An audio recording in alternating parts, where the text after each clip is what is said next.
Continuamos hoy, amigo oyente, nuestro recorrido por la Epístola Universal de Santiago. Una vez más, estamos en el capítulo 1 de este libro. Apenas habíamos comenzado con la segunda parte que comprende los versículos 13 al 21, donde la tentación a pecar no viene de parte de Dios, como expresamos en nuestro programa anterior. Y quisiéramos leer los versículos 13 al 15 en esta sección ahora. Cuando alguno es tentado, no diga que es tentado de parte de Dios, porque Dios no puede ser tentado por el mal, ni Él tienta a nadie, sino que cada uno es tentado cuando de su propia concupiscencia es atraído y seducido. Entonces la concupiscencia, después que ha concebido, da a luz el pecado, y el pecado, siendo consumado, da a luz la muerte. Esta es una sección muy importante para el Hijo de Dios, como ya hemos visto. Dios prueba a los suyos, pero Santiago aquí nos presenta con toda claridad que Dios nunca prueba al hombre con la maldad y el pecado. Probablemente una traducción más literal de la primera parte del versículo 13 es, cuando alguno está siendo tentado, no diga que es tentado de parte de Dios. Debemos notar que aquí él no usa el sustantivo tentación, sino que usa el verbo, o sea, la acción. La inclinación natural de toda la humanidad es el de culpar a Dios por cualquier falta, por todas sus debilidades, por todos sus fracasos, en todas las inmundicias y aun la caída que tuvo lugar al principio. Usted recuerda lo que Adán dijo, la mujer que tú me diste, dijo él. Él estaba echándole la culpa a otra persona aquí. Y la mujer hizo lo mismo. Ella dijo, la serpiente me engañó. Amigo oyente, los tres eran responsables en este asunto, es decir, Adán, Eva y la serpiente.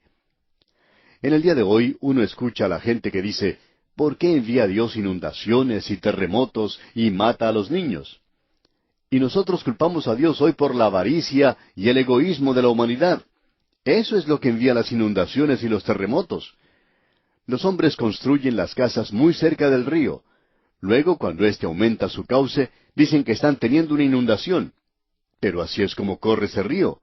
Es mucho más lindo, claro, vivir cerca del río. Está cerca de una vía de transporte. Allí es donde tienen lugar los negocios, y es por cierto la avaricia del hombre para edificar en ese lugar lo que hace de eso algo peligroso. Dios le había dado una advertencia a Adán, y aún así los hombres no le dan ninguna atención a esto. Hablemos un poquito más cerca a nosotros. Hay algunas zonas del mundo que son propensas a terremotos. Uno los puede sentir casi a diario. Sin embargo, hay personas que van a vivir a esa zona.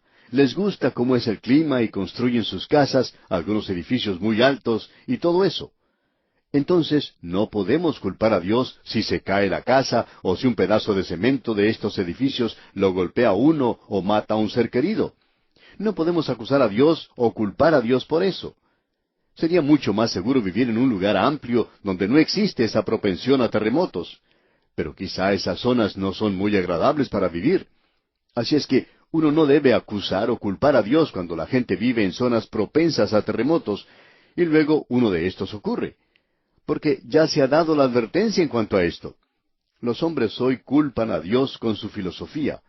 El panteísmo, por ejemplo, dice, todo es Dios, pero lo bueno es la diestra de Dios y lo malo está en su izquierda. Bien, amigo oyente, Dios no es un extremista. Él no es un derechista ni es un izquierdista. Ahora, el fatalismo dice que todo ocurre como una necesidad ciega. Ellos dicen que si hubiera Dios, lo que está sucediendo es que Él le dio cuerda, como uno de esos relojes que marcan el tiempo por 8 días, y que luego lo abandonó y lo dejó. Ahora, para el materialismo hoy, esta es la explicación. ¿Cuál es el problema con la raza humana? Bueno, las aspiraciones más altas y las pasiones más viles son el metabolismo natural del órgano físico. Esa es la explicación que ellos dan. Ahora Dios ha respondido a eso. Dios no puede ser tentado con el mal. No hay mal en Dios. Todo en Él es bueno y todo en Él es luz y todo en Él es justo. Usted recuerda lo que el apóstol Juan dijo en su primera carta, capítulo 1, versículo 5. Este es el mensaje que hemos oído de Él y os anunciamos. Dios es luz y no hay ningunas tinieblas en Él. El Señor Jesucristo hizo la siguiente declaración allá en el Evangelio según San Juan, capítulo 14, versículo 30. porque viene el príncipe de este mundo, mas no tiene nada en mí. Eso quiere decir que no hay nada en él, es decir, en Dios. Pero cuando Él viene cerca de mí, Él puede encontrar siempre algo. Permítanos inducir aquí algo que es teológico. Quizá usted esté en desacuerdo con esto, ya lo hemos presentado cuando estuvimos estudiando el Evangelio según San Mateo. El Señor Jesucristo no podía pecar. Ahora alguien puede decirnos, ¿por qué fue tentado entonces? Bueno, Él dijo en el Evangelio según San Mateo, capítulo 4, versículo 7, Jesús le dijo, escrito está además, no tentarás al Señor tu Dios. Dios quiere salvarle del pecado, amigo oyente. La tentación a pecar no viene de parte de Dios. Él quiere librar a los hombres. Él nunca usa el pecado como una prueba. Él permite eso, como vamos a ver, pero Él no lo utiliza para nada. El Señor Jesucristo no tenía ningún pecado en Él. El príncipe de este mundo no encuentra nada en Él. Entonces nos hacemos la pregunta, ¿por qué fue Él tentado? Bueno, vamos a expresar lo que pensamos nosotros de por qué de esa tentación del Señor Jesucristo. Él fue tentado para probar que no había nada en Él. Después de haber vivido aquí por 33 años, Satanás se acerca a Él con esta tentación. La tentación que apela a la personalidad total del hombre, al lado físico, al lado mental y también al lado espiritual. El Señor Jesucristo no podía fracasar, y la prueba o tentación fue dada para demostrar que Él no podía caer, porque si Él pudiera caer, en cualquier momento su salvación y la mía, amigo oyente, podría estar en duda, porque en el momento en que Él sucumbiera, entonces nosotros no tendríamos un Salvador. Y esto era para probar que Él no podía hacer eso. Permítanos ejemplificar esto con una ilustración un poco casera. Hace algunos años, el ferrocarril que pasaba por cierta localidad campesina tenía que cruzar un río sobre un puente de madera. Este río durante la época del verano era algo insignificante, pero cuando comenzaba la temporada de lluvia, hasta un barco de guerra podía navegar en él. Ahora, en cierta ocasión, este río creció tanto que se llevó el puente del ferrocarril. Los ingenieros se hicieron presentes y construyeron otro puente. Esta vez lo hicieron de acero. Cuando su construcción finalizó, los ingenieros llevaron a ese puente 2 locomotoras del ferrocarril, las colocaron en medio del puente y allí detuvieron su marcha. La gente de la zona se preguntaba por qué hacían eso los ingenieros. ¿Querían ellos acaso ver que el puente se cayera? Un joven que estaba por allí observando esto se atrevió a preguntar a uno de los ingenieros, ¿qué están haciendo? Y el ingeniero dijo, bueno, nosotros construimos este puente y lo estamos probando. El joven le dijo, ¿por qué? ¿Cree usted que se va a caer? El ingeniero miró al joven fijamente y le dijo, por supuesto que no se va a caer. El joven le dijo, entonces, ¿por qué ponen esas locomotoras allí? El ingeniero respondió, estamos probando que no se va a caer. Ahora, el Señor Jesucristo, amigo oyente, fue tentado para probar que usted y yo tenemos un Salvador que no puede pecar, un Dios que no puede ser tentado con el pecado. Y Dios, amigo oyente, no le tentará a usted con el pecado. Ahora, Dios permite el pecado. Tomemos, por ejemplo, a David. En el segundo libro de Samuel, capítulo 24, versículo 1, leemos, volvió a encenderse la ira de Jehová contra Israel, e incitó a David contra ellos a que dijese, ve, haz un censo de Israel y de Judá. Hablando francamente, eso era algo pecaminoso. Ahora alguien quizá diga, Dios los tentó a ellos con algo malo. Amigo oyente, es necesario entrar bien en la Biblia para tener toda la historia completa. Y en el primer libro de Samuel, uno tiene el punto de vista del hombre. Parecería como si Dios estuviera enojado contra Israel y que Él hubiera obligado a David a hacer esto. Pero no es así, amigo oyente.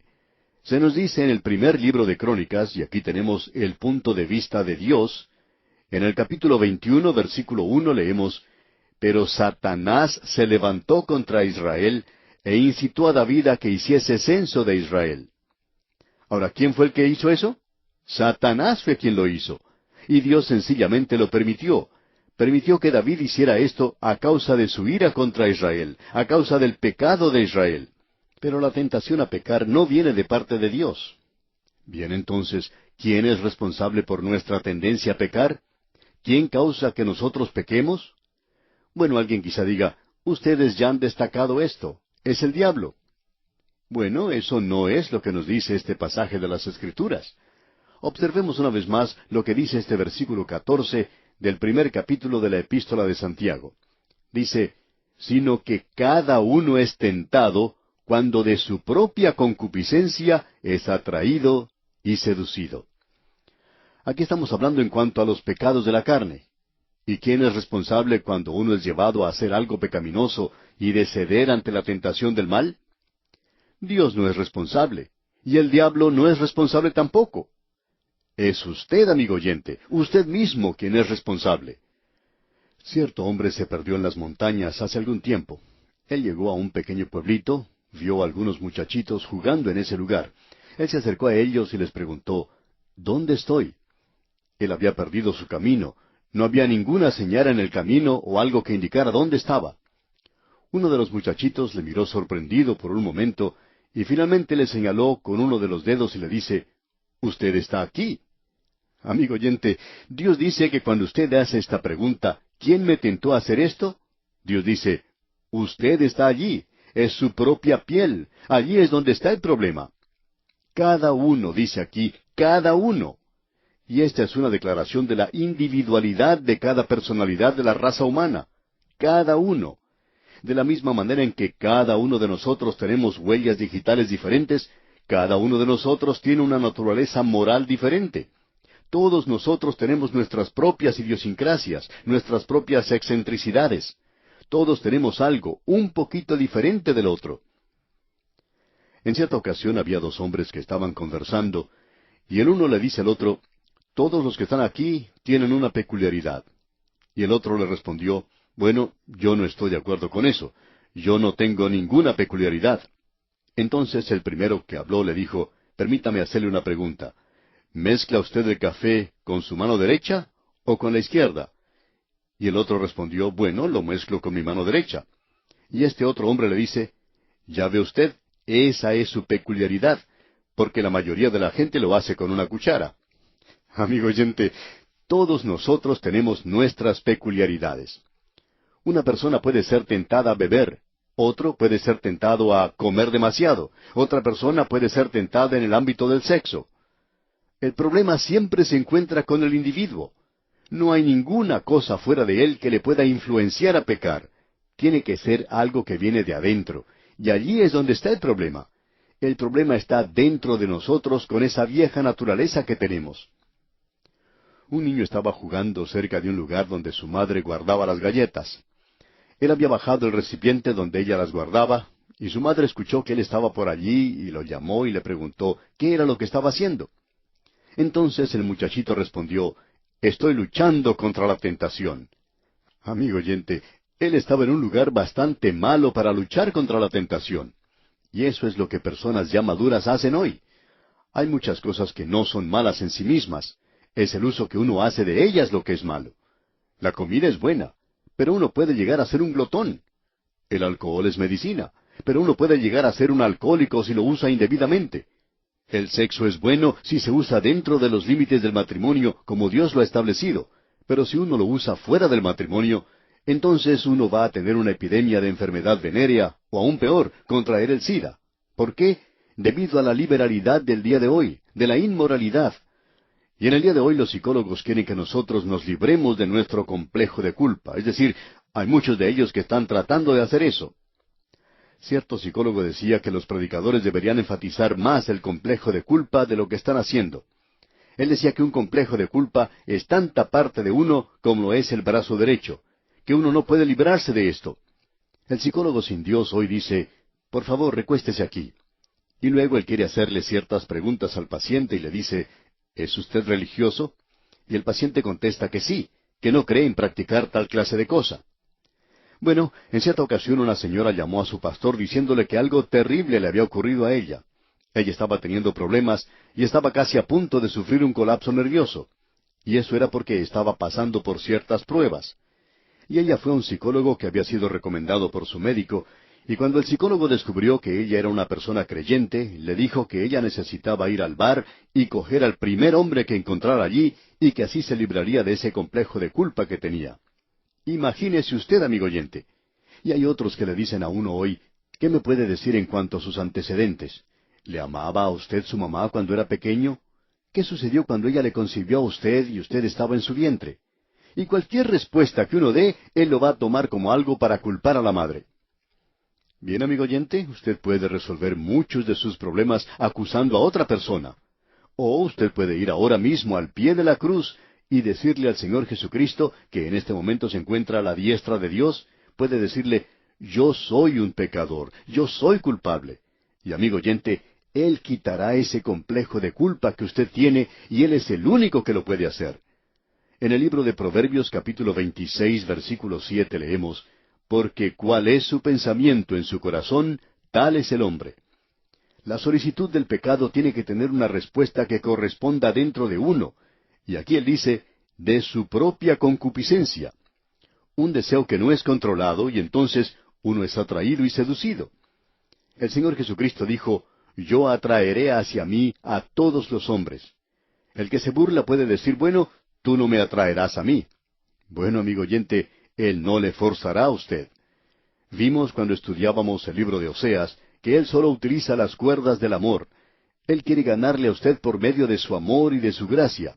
Hablando francamente, amigo oyente, el mal, el pecado es algo atractivo hoy. Moisés fue atrapado al principio por los placeres del pecado. Y uno puede ser atraído hoy. Y usted puede, por así decirlo, morder ese anzuelo. Y antes de que pase mucho tiempo, ya ese hombre llega a ser un alcohólico o un joven llega a ser un adúltero. Notemos lo que dice el versículo 15 de este capítulo 1 de la Epístola de Santiago.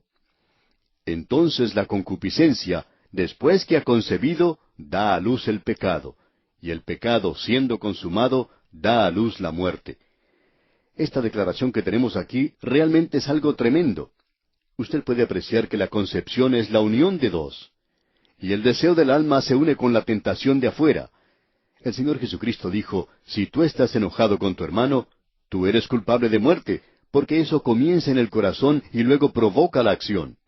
Él dice, cualquiera que mira a una mujer para codiciarla, ya adulteró con ella en su corazón. Si uno mira a una mujer y la desea, ya está cometiendo adulterio con ella. Usted ya ha hecho eso en su corazón donde comienza todo. Ahí es donde siempre comienza. Ahora, ¿es la tentación un pecado? Por supuesto que no es un pecado. Y la respuesta es definitivamente que no es un pecado. Es cuando esa concepción toma lugar, cuando el pensamiento en el corazón se lleva a cabo, entonces se constituye en pecado. Martín Lutero expresó esto de una forma muy interesante. Él dijo, uno no puede cuidar que las aves vuelen sobre la cabeza de uno, pero sí puede cuidarse de que no construyan su nido en su cabello. El pecado es la consumación de un acto de adentro y de afuera. Y eso sucede cuando usted y yo tenemos esa clase de naturaleza. Ahora este versículo concluye diciendo, da a luz la muerte. Eso finalmente provocará la muerte física. Solo es necesario preguntarle a una persona alcohólica en cuanto a esto. Esto traerá una muerte espiritual y traerá una muerte eterna. El pecado perpetuo y de hábito nunca tiene una línea de comunicación con Dios. Y entonces surge la pregunta, ¿puede pecar un hijo de Dios? Y la respuesta es que sí, sí puede pecar. Pero nosotros debemos comprender que Dios nunca utiliza eso para nada. Bien, amigo oyente, no hemos finalizado con esta sección de ninguna manera. Vamos a comenzar avanzando un poco más rápido, Dios mediante, a partir de nuestro próximo programa. Pero queríamos observar esto aquí, porque Dios nos presenta esto aquí al nivel de nuestra propia vida. Y Santiago nos está demostrando que esta moralidad tan fácil que tenemos ante nosotros en el presente, esta forma tan ligera y descuidada de observar el pecado hoy, que Dios no tiene parte alguna en eso. Dios juzgará eso. Él dice que hará sencillamente eso, lo va a juzgar. Y aquí nos detenemos por hoy.